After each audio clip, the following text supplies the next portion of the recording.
Ola, eu son Prado Rúa e benvidas un día máis á miña canle. Hoxe imos falar de preescolar na casa, que seguramente moitas de vós puidastes disfrutar do servizo no seu momento.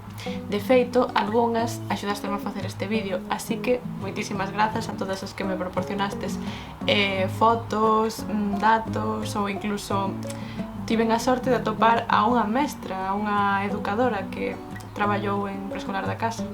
Se és de cidade, probablemente non coñecerás isto. Por exemplo, a min criáronme en Ourense e, polo tanto, fun a unha escola ou cuidaba a miña avoa. Este programa non o coñecín ata entrar na carreira, xa que está enfocado no rural. E por qué?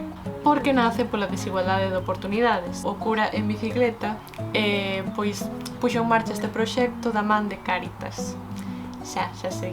Nos anos 70, este crego observa que as crianzas que se crían no rural non teñen as mesmas oportunidades que as da cidade e que nota un claro retraso educativo na Galiza. Polo tanto, con este proxecto propúñase que existise unha educación compensatoria que reducise a fenda tan grande que había entre uns nenos e outros. E así nace Preescolar na Casa, que lle ofrece ás familias e ás crianzas pois apoio á hora da educación das nenas e nenos, un espazo onde poidan socializar todas e todos e das idades de 0 a 6 anos. De feito, isto da educación compensatoria é algo clave. UNICEF saca un informe que se chama Un mundo listo para aprender, dar prioridade á educación de calidade na primeira infancia. E ven a dicir que os obxectivos do desenvolvemento sostíbel plantexan ao mundo un desafío audaz. Ofrecer a todos os nenos programas para o desenvolvemento na primeira infancia. Atención e educación preescolar de calidade en 2030. As razóns son claras. De feito, un sólido conxunto de datos indica que as bases da aprendizaxe construense en gran medida nos primeiros anos de vida, antes de que o neno ingrese na escola primaria. Os nenos que quedan rezagados nestes primeiros anos polo xeral nunca chegan a alcanzar os seus iguais, o que perpetúa un ciclo baixo de rendemento escolar e altas tasas de deserción e que seguen prexudicando a xente en condicións de vulnerabilidade, como sempre. É dicir, que para que poidamos limar a desigualdade de oportunidades que existe, pois é fundamental que as crianzas vayan desde os primeiros anos de vida á escola infantil ou á escola pública. No blog da Asociación Socioeducativa de Antonio Godoy explica a evolución de Preescolar na Casa bastante ben. Basicamente, pois naceu nos anos 70, conseguiu financiación da Xunta, fixéronse publicacións de folletos e revistas como O neno na casa e O neno na escola, había un programa en Radio Nacional España en Galiza e incluso había un programa de televisión na TVG. Vaya, que se estaba creando unha cultura educativa, estábase pondo en valor a educación infantil, a puericultura e todo isto pois tivo un fin, como ben sabedes, xa que no 2010 comezan os recortes e adiviñade que pasou no 2010.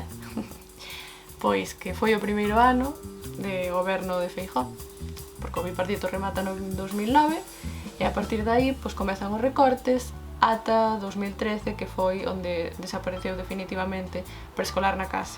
Como traballaban neste proxecto?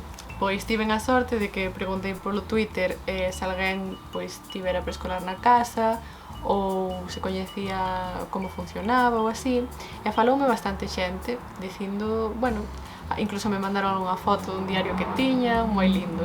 Entón, basicamente, existía unha rede de funcionariado, así repartidos por áreas, por concellos, pero a base, digamos, que estaba en Lugo, que é onde naceu toda a idea.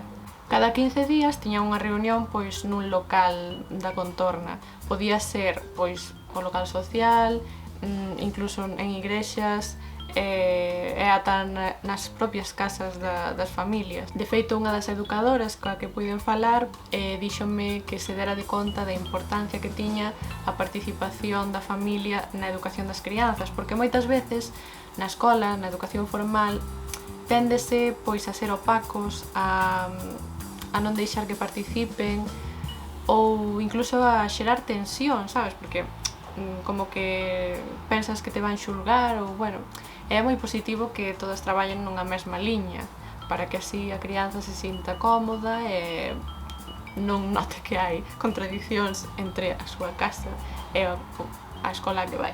E estas educadoras, pois, ademais de facer actividades e xogos coas crianzas, tamén lle daban formación e recursos ás familias para que elas tamén aprendesen, pois, actividades para facer coas crianzas ou tamén para que aprendesen a evolución da infancia, sabedes? A que idade se controla máis ou menos os esfínteres, a alimentación, etc.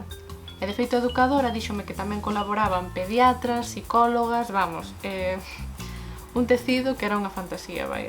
Sería positivo que hoxe houbese un preescolar na casa? Pois a ver, a sociedade galega dos anos 70 obviamente non é a mesma que a de hoxe, por sorte. Que pasa? Que eu opino que na educación infantil hai moito que mellorar a nivel Galiza e, bueno, tamén a nivel Estado español. A mí pareceme fundamental que haxa escolas públicas e gratuitas xa dende o 03, porque o primeiro ciclo de educación infantil está completamente olvidado.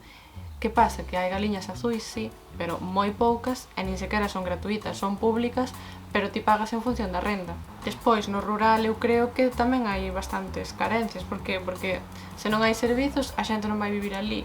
E se a xente non vai vivir ali, o goberno non vai ofertar servizos. Entonces retroalimentase esta situación precaria e pésima e decadente do rural.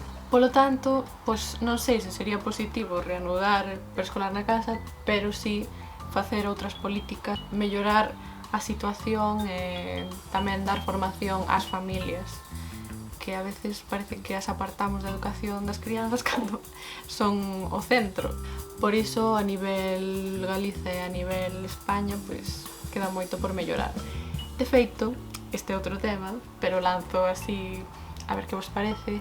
España é o terceiro país da OCDE con máis escolas gueto. E nada máis polo día de hoxe. A verdade é que este vídeo foi un pouco agridoce porque encantoume falar coas persoas e ver o cariño que lle tiñan a este proxecto, pero foi unha pena que rematara así. E nada máis polo vídeo de hoxe. Deixo vos unha boliña para que vos suscribades e outro vídeo. Ala, abur!